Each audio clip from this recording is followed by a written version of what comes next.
కాబట్టి మనకు ఆల్రెడీ మనము ముందు రాసుకున్నటువంటి ఫార్ములాస్లో డబ్ల్యూఎస్ఎన్ అంటే షార్ట్ సర్క్యూట్ యొక్క వోల్టేజ్ కాదండి, పవర్, డబ్ల్యూఎస్సి అంటాం దాన్ని. సో కాబట్టి ఆ ఫార్ములా మనకు తెలియాలి. ఆ ఫార్ములానే ఇది డబ్ల్యూఎస్సి. నేను చెప్పాను షార్ట్ సర్క్యూట్ పవర్ డబ్ల్యూఎస్సి. ఈ ఫార్ములా మనకు తెలిసి ఉండాలి ఫ్రెండ్స్. సో కాబట్టి ఈ ఫార్ములా నేను రాస్తున్నాను. షార్ట్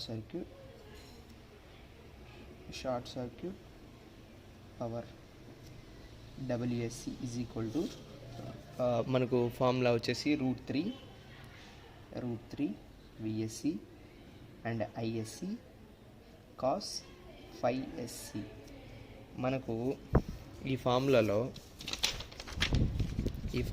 మనకు వాల్యూస్ అన్నీ తెలుసు ఫ్రెండ్స్. రూట్ 3 తెలుసు, విఎస్సి తెలుసు, ఐఎస్సి తెలుసు అండ్ 5SC. అంటే ఇక్కడ short circuit voltage and current and power factor. So కాబట్టి దాన్ని నేను సింపుల్గా క్యాషియో ఉంటే క్యాషియో సింపుల్గా దాన్ని రూట్ 3 వోల్టేజ్ నాకు వచ్చేసి షార్ట్ సర్క్యూట్లో 200 ఇంటూ 50 ఇంటూ కాస్ 5S అంటే 0.4. నాకు వచ్చిన వాల్యూ 6928. అంటే అంత పవర్ వచ్చింది ఫ్రెండ్స్ నాకు 6000. నేను దాన్ని మళ్ళీ నోట్ చేసుకుంటాను. 6928.20 వాట్స్. దీన్ని కిలోలో కన్వర్ట్ చేసుకోవాలంటే 6.9 కిలో వాట్స్. సో కాబట్టి అది వస్తుంది. దాని తర్వాత డబ్ల్యూఎస్సి. ఇప్పుడు మనకు వచ్చేది ఇది ఏంటంటే డబ్ల్యూఎస్సి వచ్చింది. ఇదేంది షార్ట్ సర్క్యూట్ పవర్ వచ్చింది. నాకు short circuit at normal voltage రావాలి అంటే డబ్ల్యూఎస్ఎన్కి మళ్ళీ మనకు formula root 3 V1 and ఐఎస్ఎన్ cos 5SC.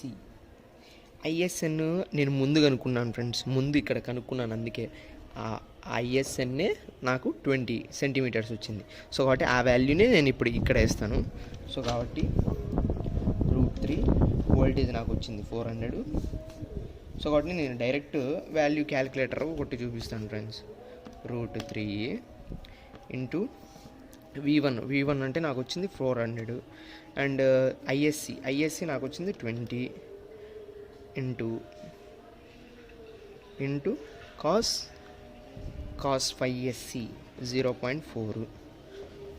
So కాబట్టి ఫ్రెండ్స్ ఐఎస్ఎన్ ఇది 20 సెంటీమీటర్స్. యాక్చువల్గా అయితే ఐఎస్ఎన్ అంటే ఎంత మనకి 100 amps. అంటే షార్ట్ సర్క్యూట్ కాదు, నో లోడ్ టెస్ట్లో నా యొక్క కరెంటు బాగా క్వశ్చన్లో చూస్తే కనుక ఇక్కడ వచ్చింది నా యొక్క బ్లాక్డ్ రోటర్, యాంప్స్.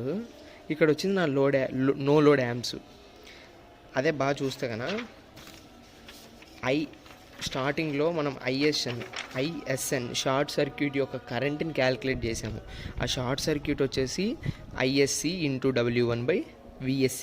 సో కాబట్టి నాకు వచ్చింది 100 amps. సో కాబట్టి నేను ఇక్కడ చాలామంది ఐఎస్సి అంటే ఇది వేస్తారు ఫ్రెండ్స్, ఇది తప్పు. ఇది వేస్తే ఇది సెంటీమీటర్స్లో క్యాలిక్యులేట్ చేసాం, ఇది ఓన్లీ గ్రాఫ్ పర్పస్కే. సో కాబట్టి ఇక్కడ రూట్ 3 V1 ఐఎస్ఎన్ అంటే యాంప్స్. సో కాబట్టి నాకు ఐఎస్ఎన్ ఎంత వచ్చింది 100. సో కాబట్టి 100 ఇంటూ 0.4. సో కాబట్టి నేను 0.4. సో కాబట్టి నా వాల్యూ వచ్చేసి ఎంత వచ్చిందంటే 27712. సో కాబట్టి 12.8 ఉంది. సో కాబట్టి నేను దాన్ని 128 కాబట్టి నేను 13గా రాస్తాను సింపుల్గా దాన్ని. ఇక్కడ వచ్చేసి ఇంటూ 100 amps ఇంటూ 0.4. సో కాబట్టి నాకు వచ్చిన వాల్యూ 27713. ఇంత పవర్ ఇంత వాట్స్. దీన్ని కిలోలో కంటే 27.7 కిలో వాట్స్. సో ఇది వస్తుంది ఫ్రెండ్స్. దాని తర్వాత మనము నెక్స్ట్ బీజీ వాల్యూ క్యాలిక్యులేట్ చేయాలి. అసలు బీజీ అంటే ఏంటి? బీజీ అంటే ఈ లైన్ ఫ్రెండ్స్, ఈ టోటల్ లైన్ని మనం క్యాల్కులేట్ చేయాలి.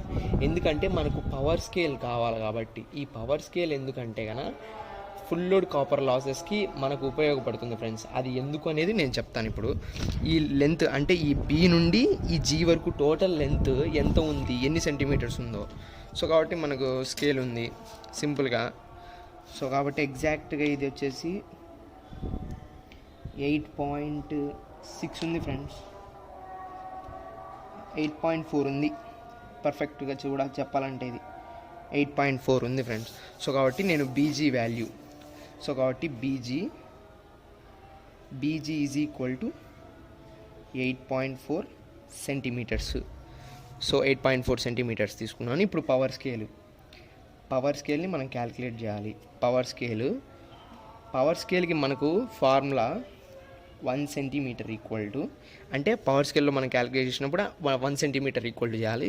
1 సెంటీమీటర్ ఈక్వల్ టు మనకు వచ్చిన డబ్ల్యూఎస్సి కాదు, డబ్ల్యూఎస్సి అంటే ఇది డబ్ల్యూఎస్ఎన్ వచ్చింది కాబట్టి డబ్ల్యూఎస్ఎన్ బై మనకు తెలిసినటువంటి బీజీ వాల్యూ, ఇక్కడ తెలిసినటువంటి బీజీ వాల్యూ. సో కాబట్టి బీజీ వాల్యూ, సో కాబట్టి డబ్ల్యూఎస్ఎన్ నాకు వచ్చింది ఎంత, 27713 బై 8.4. సో కాబట్టి నేను దాన్ని క్యాల్కులేట్ చేస్తున్నాను సింపుల్గా.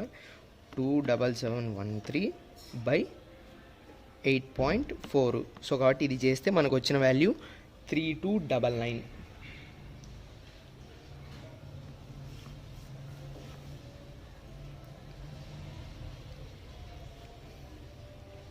3299. సో కాబట్టి 0.1 ఉంది కాబట్టి ఇంకా 3299 అని రాసుకుంటాను. దాని తర్వాత ఫుల్ లోడ్ మనకు వచ్చింది ఎంత, ఫుల్ లోడ్ అవుట్పుట్ బాగా చూస్తే కనుక ఫుల్ లోడ్ అవుట్పుట్ నాకు వచ్చింది ఎంత, 20 HP మోటార్. అది ఏది induction motor, 20 HP motor. So కాబట్టి ఫుల్ లోడ్ ఇంటూ 735.5, ఎందుకంటే దాన్ని మనము హెచ్పి నుండి పవర్లోకి అంటే హార్స్ పవర్ని ఇంటూ వాట్స్లో కన్వర్ట్ చేస్తున్నాను. సో కాబట్టి దాన్ని నేను సింపుల్గా ఎలా రాసుకుంటున్నానంటే ఫుల్ లోడ్ అంటే ఎఫ్ఎల్ అంటే full load output. Full load నాకు అవుట్పుట్ ఎంత వచ్చిందంటే 20 హెచ్పిని పవర్లోకి కాబట్టి 20 ఇంటూ 735.5 ఈక్వల్ టు చేస్తే, సో కాబట్టి 20 ఇంటూ 735.5. సో కాబట్టి నాకు వచ్చిన వాల్యూ 14710. ఇక్కడ టెక్స్ట్ బుక్లో 7 ఇది తీసుకున్నాడు ఫ్రెండ్స్, 735.5 అనే వాల్యూ తీసుకున్నాడు కాబట్టి నేను టెక్స్ట్ బుక్ ప్రకారంగా ఫాలో అవుతున్నాను. యాక్చువల్గా అయితే 746.5 సంథింగ్ ఎంతో వస్తుంది friends, 1 horse power equal to ఆ వాల్యూ వస్తుంది. బట్ కానీ టెక్స్ట్ బుక్లో వాడు ఇలా ఇచ్చాడు కాబట్టి నేను అదే విధంగా సేమ్ వాడు ఏదైతే ఇచ్చాడో నేను అదే విధంగా ఫాలో అవుతున్నాను.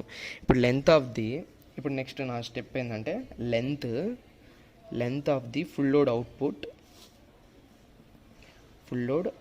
Output on the diagram.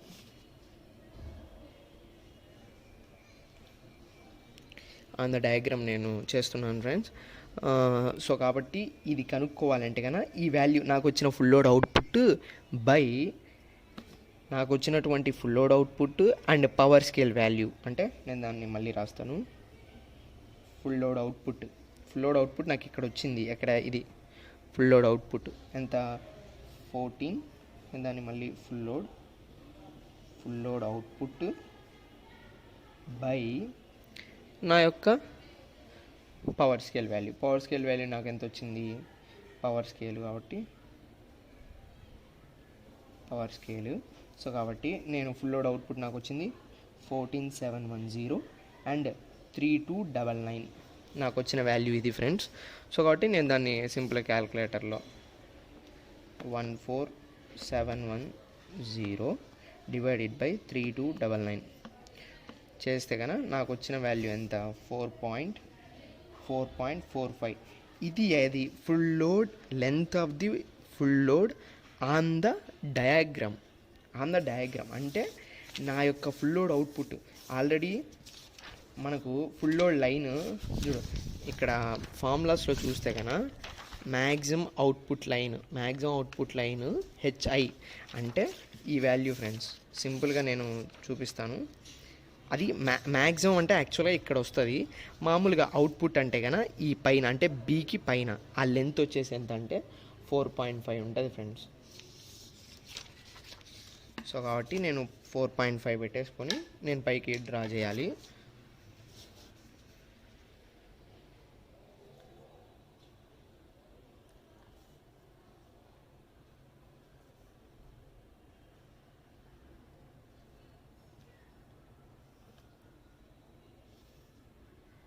So కాబట్టి ఎగ్జాక్ట్ ఈ నుండి ఇక్కడికి లెంత్ 4.5 కావాలంటే చెక్ చేయండి. ఇక్కడ నుండి ఇక్కడ నా పాయింట్ 1 అండ్ ఇక్కడ చూస్తే నా 4.5. సో కాబట్టి ఇది ఫ్రెండ్స్ ఇక్కడ వరకు. దాని తర్వాత బాగా చూస్తే కన్నా నా యొక్క అవుట్పుట్ లైన్ అంటే ఏబీ లైన్ ఉంది ఫ్రెండ్స్. ఇక్కడ ఏ పాయింట్ అండ్ ఇక్కడేమో నా బి పాయింట్. ఈ లైన్ ఉంటుంది కదా, ఈ లైన్కి స్ట్రైట్గా పైకి తీసుకెళ్ళండి. ఎక్కడో ఒక చోట మనం ఇందాక వేసినటువంటి బి లైను, ఫర్ ఎగ్జాంపుల్ ఇది హెచ్ అనుకుంటున్నాను, ఈ బిహెచ్ లైన్కి టచ్ అవుతుంది ఈ పాయింట్, మ్యాక్సిమం పైన పాయింట్.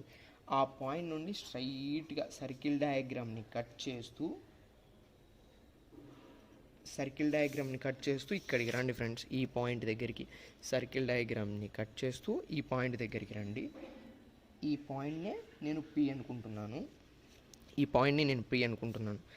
మనకు సింపుల్గా యాక్చువల్గా అయితే ఇది కూడా క్యాలిక్యులేట్ చేయాలి. సో కాబట్టి మనకి ఈజీ వేలో, ఎందుకంటే అది కూడా క్యాలిక్యులేట్ చేస్తే చాలా లెంతీ. సింపుల్ వేస్ ఉన్నప్పుడు మనం సింపుల్ వేస్లో చేస్తే కన్నా కొద్దిగా టైం సేవ్ అవుతుంది, స్మార్ట్గా వర్క్ చేసినట్టు ఉంటుంది.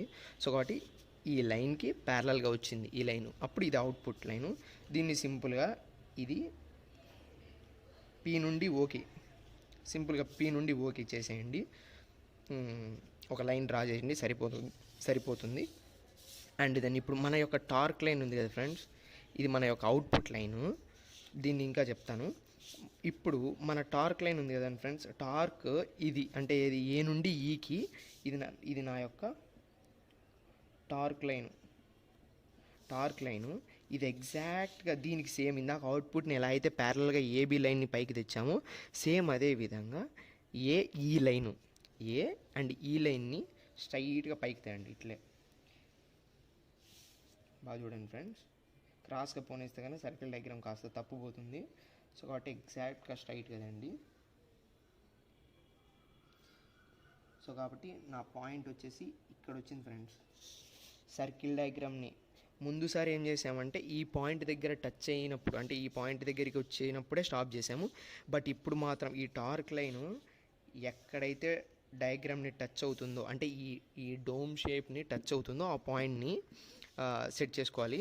సో కాబట్టి ఆ నుండి కింది వరకు అంటే టార్క్ లైన్ వరకు, ఇక్కడ వరకు ఇది నా మ్యాక్సిమం టార్క్. ఈ ప్లేస్లో ఇది 6 అంటే ఇది నా ఎస్ అనుకుంటున్నాను. అండ్ దెన్ దాని తర్వాత ఇది నా యొక్క మ్యాక్సిమం టార్క్ లైను. నా యొక్క అవుట్పుట్ మ్యాక్సిమం అంటే ఎక్కడొచ్చిందని తెలుసుకోవాలంటే సేమ్ ఇందాక చేసినట్టే ఏబీ లైను స్ట్రైట్గా తేవాలి. ముందేమో ఏఈ లైన్ తెచ్చాను, అప్పుడు టార్క్ వచ్చింది. ఇప్పుడు వచ్చేసి ఏబీ లైన్ తెస్తున్నాను. సో కాబట్టి ఇదేమో A line and B line. So కాబట్టి నాకు ఎగ్జాక్ట్గా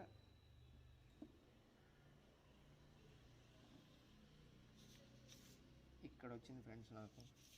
సో కాబట్టి ఇది నా యొక్క అవుట్పుట్ లైన్ అంటే ఇది మామూలుగా ఏబీ.